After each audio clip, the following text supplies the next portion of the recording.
Entah apa yang ada di pikiran Koiri si mertua di saat itu. Tiba-tiba dia merasa sangat nafsu melihat menantunya itu dalam kondisi setelah mandi. Dia yang sudah 10 tahun tidak dilayani, merasa ingin sekali melampiaskan nafsunya kepada si menantu. Dan tanpa pikir panjang, dia kemudian masuk dengan lancang ke kamar anak dan menantunya tersebut. Fitria di saat itu baru selesai mengenakan pakaian. Ketika mertuanya ini masuk, dia sangat kaget.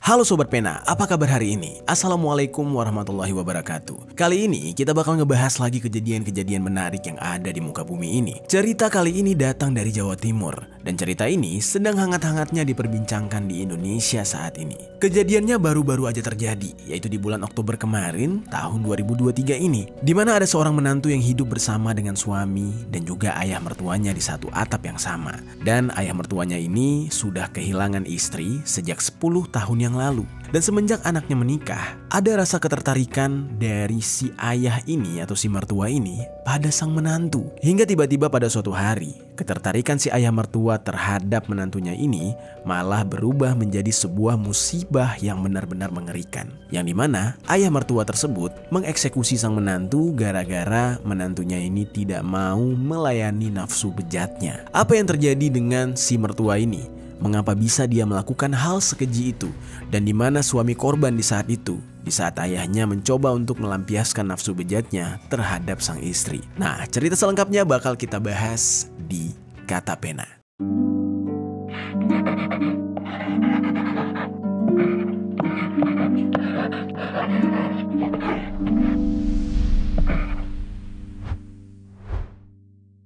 Saudara, seorang mertua di Pasuruan, Jawa Timur tega bisi menantunya. Polisi menyebut tersangka tega si menantunya yang sedang hamil 7 bulan karena korban menolak diajak berhubungan intim.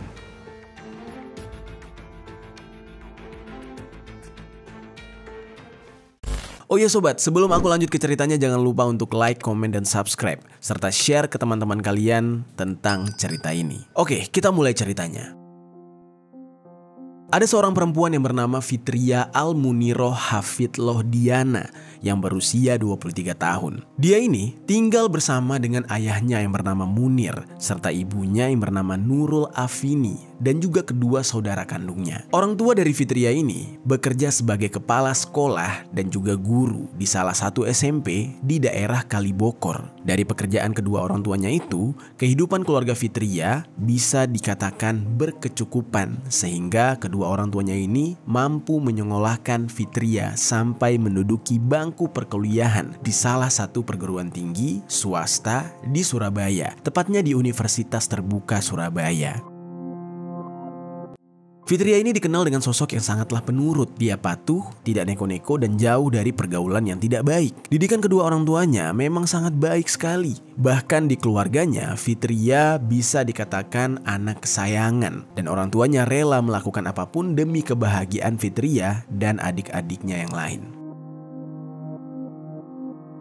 Pada awal tahun 2023, saat itu, Fitria statusnya masih seorang mahasiswi semester 3 jurusan akuntansi. Lalu tiba-tiba ada bibi Fitria yang merupakan adik dari ibunya datang ke rumah. Entah apa yang saat itu dikatakan oleh bibinya kepada ibunya, tapi yang jelas setelah pertemuan itu, ibunya mengatakan sesuatu kepada ayahnya yang bernama Munir kalau adik dari ibunya menyarankan untuk menjodohkan Fitria dengan seseorang. Ayah Fitria yang bernama Munir ini mendengar ucapan istrinya, ya dia tidak banyak bicara. Dia langsung nurut aja, mengiyakan rencana perjodohan itu dengan syarat nantinya jangan ada paksaan pada anaknya Fitria. Ayahnya mengatakan kayak gini, urusan mau atau enggak biarlah Fitria yang menentukan. Kurang lebih kayak gitu. Setelah mendapatkan izin untuk menjodohkan anaknya dari sang ayah, kemudian ibu Fitria yang bernama Nurul ini berbicara dengan Fitria. Tanpa basa-basi ibunya langsung bilang kalau nanti dia akan dijodohkan dengan seorang laki-laki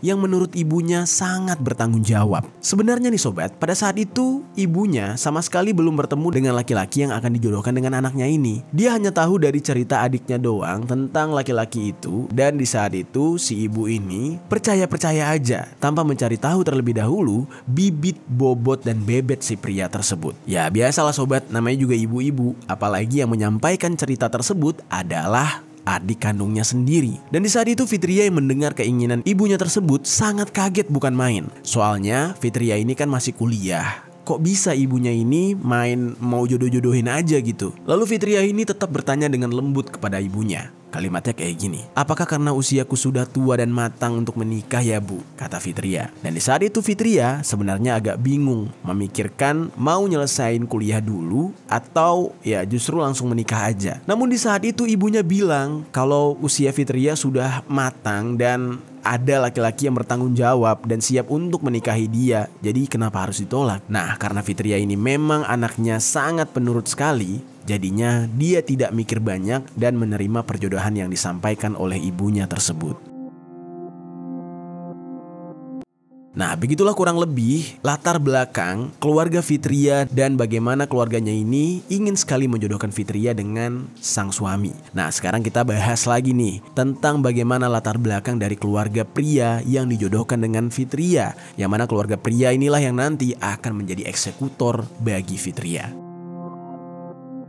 Jadi sobat, laki-laki yang akan dijodohkan dengan Fitria ini bernama Muhammad Sueb Wibisono yang berusia 31 tahun. Dia ini adalah seorang laki-laki yang tidak memiliki pekerjaan tetap alias freelance, pekerja lepas. Orang-orang juga mengatakan kalau Sueb ini sosok pria baik, bertanggung jawab, serta sayang pada keluarga. Apalagi semenjak kepergian ibunya 10 tahun lalu, Sueb ini bisa dibilang sangat mandiri dan menjadi tulang punggung keluarga. Dia juga menghidupi ayahnya yang hidup sebagai pengangguran serta duda. Ya, sudah kehilangan sang istri 10 tahun lamanya. Dan nama ayahnya ini adalah Khoiri, usianya 53 tahun. Khoiri ini dikenal oleh orang-orang sekitar dengan sosoknya yang sangat suka main perempuan. Nah, namun demikian, Sueb cukup berbakti pada Khoiri dan tidak meninggalkan Khoiri meskipun banyak orang yang tidak suka pada ayahnya itu. Keluarga Sueb ini bisa dibilang sangat berbanding terbalik dengan kehidupan Fitria, di mana dari segi ekonomi, kehidupan mereka jauh dari kata cukup. Lalu tidak hanya itu, dari segi pendidikan, mereka juga bisa dibilang cukup jomplang.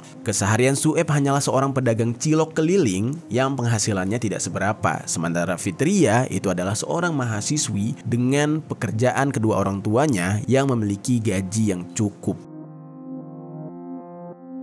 Pada suatu hari keluarga dari Fitri, ya terutama ibunya Nurul, itu mengetahui pekerjaan dari Sueb yang hanya seorang pedagang cilok keliling. Nah, namun sobat, meskipun mengetahui hal itu, tidak membuat keluarga Fitria membatalkan perjodohan ini. Karena memang keluarganya ini adalah keluarga baik yang mereka berpikir secara positif. Mau apapun pekerjaan seorang laki-laki, yang penting halal.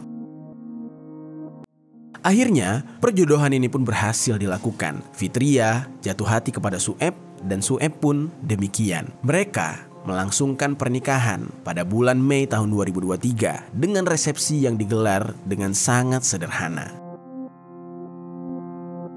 Lalu singkat cerita, setelah menikah, Sueb memboyong Fitria ke kediaman orang tuanya di Dusun Blimbing, Desa Parerejo, Kecamatan Purwodadi, Kabupaten Pasuruan, Jawa Timur. Pada saat itu, Sueb minta maaf kepada sang istri karena terpaksa membawanya tinggal bersama sang ayah Khoiri. Karena dia mengatakan dia sangat berbakti kepada ayahnya ini meskipun kehidupan mereka carut marut. Karena pada saat itu penghasilan Sueb ini hanya cukup untuk makan sehari-hari. Mau tidak mau, dia menghidupi sekaligus ayahnya beserta istrinya di satu rumah. Kalau harus mengontrak, uangnya ya jelas tidak cukup. Jadi pada saat itu, Sueb meminta Fitria untuk bersabar terlebih dahulu. Karena dia berjanji suatu hari nanti, apabila penghasilannya sudah cukup, ekonominya sudah naik, mereka akan mencari rumah yang baru untuk mereka tinggal. Lalu karena Fitria ini anaknya memang tidak neko-neko, dia ya nggak pemilih, dia bisa diajak kompromi untuk kondisi apapun. Akhirnya dia sangat menerima Sueb apa adanya. Begini kurang lebih kalimat dari Fitria saat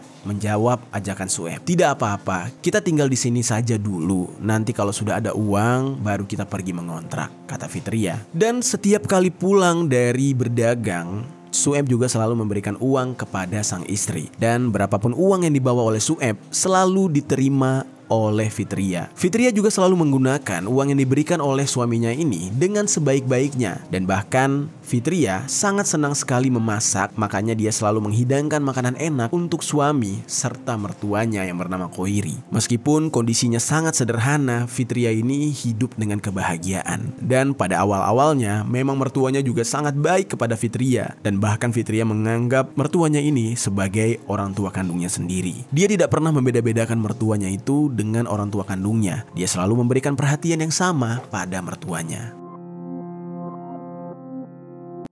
Singkat cerita, tak tunggu lama setelah pernikahan itu, Fitria pun hamil. Dia akan segera punya anak dan kabar itu dia sampaikan kepada sang suami. Sueb dikala itu sangat senang sekali mendengar berita tersebut. Nah, Sueb berjanji kepada istrinya untuk akan bekerja 2 kali lipat lebih keras agar bisa menabung untuk menyambut kelahiran sang bayi. Dan di saat itu, semenjak Fitria hamil, Sueb merasa memang banyak sekali kebutuhan rumah yang harus dipenuhi. Ternyata kebutuhan ini berdampak kepada penghasilan Sueb yang memang tidak seberapa dan mulai jarang berbagi kebutuhan kepada ayahnya yang pengangguran. Di saat itu bukannya Sueb ini pilih kasih atau ingin durhaka kepada ayahnya, namun memang kebutuhan untuk istrinya jauh lebih penting di saat itu. Dan saking banyaknya kebutuhan yang harus dipenuhi, sampai-sampai Sueb ini sering meminta pinjaman pada teman serta kerabat dekatnya. Lalu hal ini diketahui oleh Koiri. Koiri di saat itu merasa kalau anaknya Sueb ini semenjak menikah dan istrinya hamil jadi berbeda kepada dia. Ada rasa cemburu yang timbul di hati Sueb. Nah, lalu dari sinilah mulai timbul adanya masalah-masalah kecil di keluarga tersebut.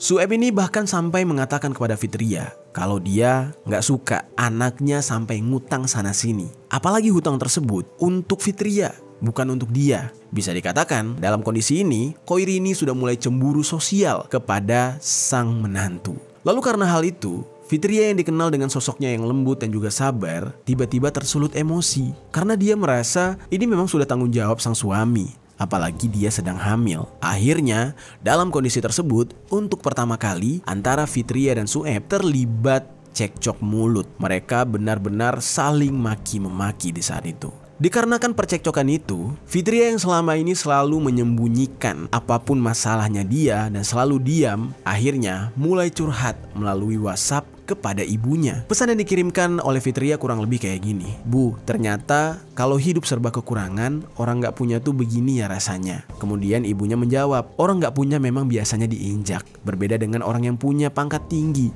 dimanapun berada dia dijunjung. Yang sabar ya Nduk, kata ibunya. Nah, akhirnya pesan itu berakhir begitu saja, tidak dilanjutkan oleh Fitria. Namun meskipun begitu, ibunya Nurul yang mengetahui itu jelas sangat marah sekali. Dalam hatinya dia tidak terima anaknya diperlakukan seperti itu. Ya bagaimana enggak, selama ini dia menghidupi anaknya Fitria dengan layak. Semuanya serba cukup. Namun kenapa setelah dinikahkan dengan Sueb malah mengalami kesulitan? Karena tidak terima anaknya diajak susah, kemudian ibunya Fitria ini terus menagih janji dari Sueb dengan mendatangi kediaman Sueb, lalu kemudian mengatakan, saya minta pertanggungjawaban. Katanya mau membahagiakan anakku.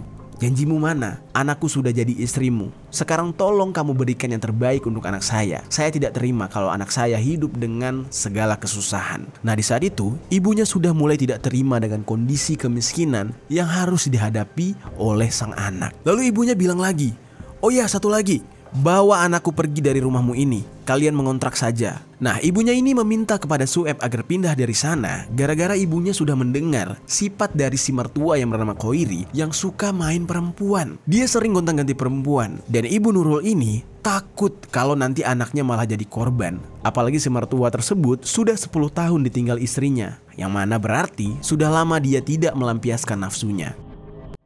Di saat itu, ibunya Fitria itu takut dan dia hanya wanti-wanti. Kan namanya manusia, kita nggak tahu ya sobat, tiba-tiba bisa hilaf, apalagi tinggal di satu atap yang sama setiap harinya.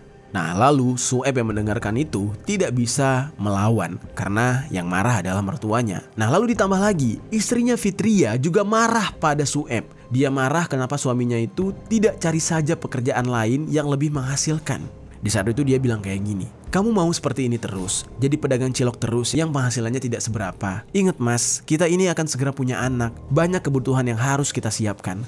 Kalau hanya mengandalkan uang dari jualan saja, nggak akan cukup. Kamu juga harus membayar hutangmu. Bagaimana bisa kita menutup hutang-hutang itu? Yang ada semakin lama hutang kita semakin menumpuk. kata Fitria. Lalu Sueb di saat itu hanya bisa menjawab, aku juga gak mau seperti ini terus. Aku juga ingin mendapatkan pekerjaan yang layak. Tapi aku sampai saat ini belum dapat juga. Dikata cari kerja itu gampang katanya. Lalu apalagi aku sekolah tidak sampai kuliah, kata Sueb.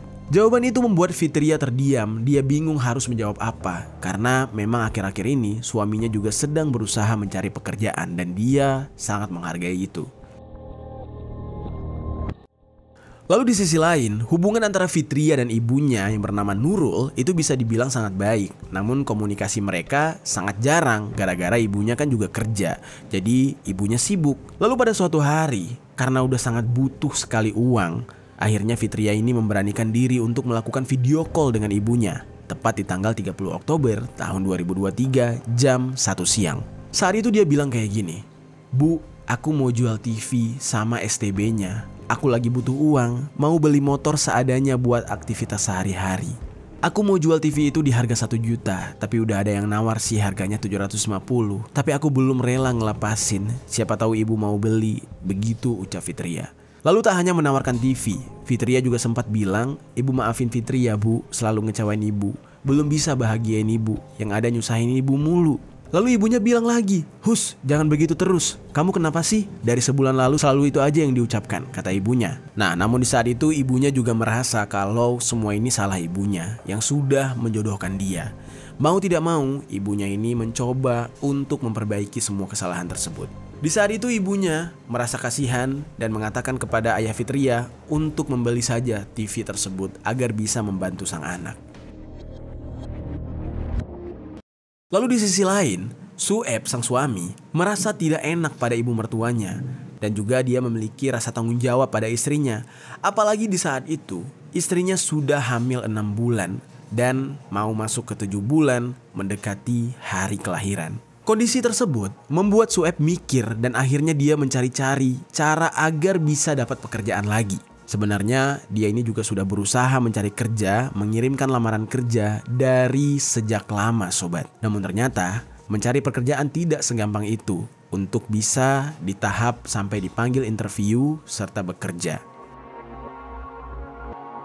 Lalu hingga di tanggal 31 Oktober tahun 2023, Sueb akhirnya mendapatkan panggilan dari salah satu perusahaan untuk datang interview kerja. Berita bahagia ini dia sampaikan kepada istrinya. Dan dia mengatakan dia akan berangkat pagi hari untuk melakukan interview. Di saat itu istrinya Fitria mendengar kabar tersebut sangat senang sekali. Dia melepaskan kepergian suaminya di pagi hari untuk interview dengan doa-doa yang sangat tulus. Berangkatlah si Sueb ini ke perusahaan tersebut. Sedangkan Fitria yang tengah mengandung ini ditinggalkan oleh suaminya di rumah beserta dengan ayahnya yang bernama Koiri. Di saat itu tidak ada rasa cemas apapun di dalam benak Sueb. Karena seperti biasa, ketika dia berjualan cilok pun, dia meninggalkan istrinya bersama dengan ayahnya di rumah tersebut. Lalu seperti biasa, setelah Sueb berangkat untuk interview, Fitria ini melakukan aktivitas sehari-hari. Dia melakukan kebiasaan dia sebagai ibu rumah tangga. Memasak, menyapu, mengepel, mencuci dan sebagainya. Namun masih dalam batas wajar karena dia sedang hamil. Setelah merasa capek dan keringetan, akhirnya Fitria ini pergi untuk mandi. Dan niatnya setelah mandi dia mau nyantai-nyantai sambil nunggu suaminya pulang. Nah, kebetulan sobat, kamar mandi di rumah itu berada terpisah dari rumah. Jadi harus keluar dulu baru ketemu kamar mandi. Dan setelah mandi, udah pasti dia harus melewati ruang tamu dulu. Dan ketika itu, kebetulan mertuanya sedang ada di ruang tamu. Yang mana setelah Fitria ini mandi, ternyata si mertua ini sempat melihat Fitria dalam kondisi pakaian yang minim dan juga basah setelah mandi, lalu langsung masuk ke dalam kamar. Entah apa yang ada di pikiran Koiri si mertua di saat itu. Tiba-tiba dia merasa sangat nafsu melihat menantunya itu dalam kondisi setelah mandi. Dia yang sudah 10 tahun tidak dilayani, merasa ingin sekali melampiaskan nafsunya kepada si menantu. Dan tanpa pikir panjang, dia kemudian masuk dengan lancang ke kamar anak dan menantunya tersebut. Fitria di saat itu baru selesai mengenakan pakaian. Ketika mertuanya ini masuk, dia sangat kaget melihat kedatangan mertuanya. Raut wajah Fitria sangat ketakutan. Dia memundurkan langkahnya ketika mertuanya perlahan maju mendekati tubuhnya. Fitria merasa aneh dan dia bertanya, "Ada apa pak? Mau ngapain? Jangan macam-macam ya pak," kata Fitria pada ayah mertuanya. Namun si Koiri ini tak menjawab pertanyaan dari menantunya itu. Badannya malah semakin mendekati Fitria dan bahkan Koiri mencoba untuk menyentuh tubuh Fitria. Di saat itu Fitria yang ketakutan kemudian berteriak meminta tolong. Di saat itu suaranya sangat keras dan Koiri yang melihat menantunya ini terus-terusan berteriak kemudian panik dan tiba-tiba bergegas pergi ke dapur untuk mengambil sebilah pisau. Selang beberapa saat, Fitria yang ketakutan untuk keluar dari kamar itu ternyata dihampiri lagi oleh Koiri. Pada saat itu tanpa basa-basi, Koiri menarik tubuh Fitria. Dia membekap mulut Fitria dan membaringkan tubuh Fitria di atas kasur. Untuk memudahkan aksinya ini, dia menindih tubuh Fitria yang di saat itu sedang hamil 7 bulan. Dan lalu tanpa berlama-lama, pisau yang dia bawa tadi, dia arahkan ke leher Fitria. Dan tiba-tiba dia menarik pisau tersebut berkali-kali di leher menantunya itu. Dan membuat cairan merah mengalir deras dari leher sang menantu. Pada saat itu Fitria tidak bisa melawan karena tubuh dari mertuanya ini cukup besar. Sementara Fitria sangat kecil tubuhnya. Dan dia tidak mampu untuk mendorong mertuanya ini dan melepaskan diri. Lalu tiba-tiba setelah melakukan aksinya itu, si mertuanya sadar dia telah menghabisi nyawa Fitria. Dia kemudian panik dan merasa sangat menyesal atas apa yang telah dia lakukan. Sesaat setelah melakukan aksinya tersebut, dia tidak langsung kabur. Dia hanya mengunci pintu kamar yang mana dia membiarkan si menantunya ini sakaratul maut. Secara perlahan-lahan sekarat hingga tewas. Pada saat itu Koiri juga duduk dengan tatapan kosong di depan ruang tamu rumah itu. Lalu di sisi lain, sang suami, anak kandung dari Koiri yaitu Sueb, tengah melangsungkan wawancara di perusahaan. Pada saat itu dikatakan, Sueb menjawab semua pertanyaan-pertanyaan wawancara dengan sangat lancar karena memang dia merasa sangat bahagia akan segera mendapatkan pekerjaan demi menyambut sang anak. Lalu setelah wawancara selesai, semua peserta diminta untuk menunggu karena pengumuman akan dilakukan di hari yang sama juga. Lalu setelah menunggu beberapa lama, akhirnya pengumuman pun tiba. Dan pada saat itu, Sueb dinyatakan lolos dan diperintahkan untuk bersiap-siap bekerja secepatnya di perusahaan tersebut. Mendengar kabar itu, dia sangat merasa senang. Dia langsung siap-siap untuk pulang agar bisa mengabarkan berita bahagia ini kepada sang istri. Lalu dia bergegas pulang dan di dalam pikirannya dia sudah sangat yakin istrinya akan sangat gembira. Lalu tiba-tiba sesampainya dia di rumah, dia langsung masuk ke dalam rumah dan menanyakan keberadaan istrinya kepada sang ayah. Yang mana sang ayah di saat itu sedang terduduk, terdiam dengan tatapan kosong. Lalu dia bilang, "Fitria mana pak?" Ucap Sueb sambil tersenyum dan tidak sabar melihat reaksi istrinya karena dia sudah mendapatkan pekerjaan. Namun sobat, di saat itu ayahnya masih dengan tatapan kosong dan tidak menjawab pertanyaan dari Sueb. Lalu Sueb ini bingung dong. Ini aneh sekali, ayahnya kok diam mematung, tidak menjawab sepatah kata pun. Lalu ketika masuk ke dalam rumah dan hendak membukakan pintu kamar, Sueb merasa ada yang aneh. Tidak sepertinya. Biasanya istrinya mengunci kamar tersebut dari dalam. Tapi kondisi di saat itu justru kamarnya terkunci dari luar. Dia curiga ada yang tidak beres dan akhirnya memutuskan untuk membuka pintu kamar tersebut. Lalu yang mencurigakannya lagi, ketika Sueb membuka pintu kamar itu, ayahnya tiba-tiba bangun dan berlari kabur ke rumah tetangganya. Ayahnya ini lari masuk ke dalam salah satu kamar di rumah tetangganya dan mengunci kamar tersebut. Di saat itu Sueb tidak mengejar ayahnya, dia fokus kepada istrinya yang dia rasa ada di dalam kamar. Dan setelah pintu kamar itu dia buka, betapa kagetnya dia saat melihat sang istri telah terbaring di atas kasur dengan cairan merah yang terus mengalir dari lehernya. Dia sangat-sangat kaget saat melihat ada sebilah pisau di samping tubuh istrinya. Ketika melihat hal itu, Sueb berteriak sejadi-jadinya meminta pertolongan. Sambil menangis dia berteriak, "Tolong istri saya dieksekusi, tolong, tolong, tolong." Kemudian warga yang mendengar teriakan dan kehebohan itu langsung berbondong-bondong menghampiri kediaman Sueb. Dan para warga dengan sigap langsung mengevakuasi tubuh Fitria ke puskesmas Purwodadi. Namun sayangnya sobat, Fitria yang tengah mengandung tersebut tidak dapat tertolong nyawanya. Ya bagaimana enggak, lehernya sudah mengeluarkan cairan merah yang sangat banyak dan perut buncitnya yang sedang mengandung 7 bulan ditindih oleh ayah mertuanya yang sangat berat badannya. Lalu setelah itu, salah satu warga yang menyaksikan kejadian itu kemudian dengan cepat melaporkan hal ini kepada pihak kepolisian. Mendengar laporan tersebut, tidak lama pihak kepolisian datang ke lokasi. Dan di saat itu, Sueb menjelaskan sambil menangis histeris kalau pelakunya adalah ayah kandungnya sendiri. Orang-orang yang ada di sana sangat terkejut. Polisi langsung mencari keberadaan si ayahnya yang bernama Khoiri. Karena di saat itu pihak kepolisian yakin kalau Khoiri ini kabur tidak jauh dari lokasi. Di saat itu ada tetangga yang mengaku kalau dia sempat melihat Khoiri masuk ke dalam satu rumah. Rumah itu adalah rumah dari tetangga mereka juga. Dan di saat itu ternyata benar. Salah satu kamar di rumah tetangga itu terkunci dari dalam. Lalu tidak lama pihak kepolisian pun mendobrak pintu kamar itu dan akhirnya berhasil meringkus Khoiri. Polisi menggiring Khoiri ini di tengah kerumunan orang-orang yang ada di TKP. Dan kondisinya di saat itu bahkan Khoiri tidak mengenakan baju.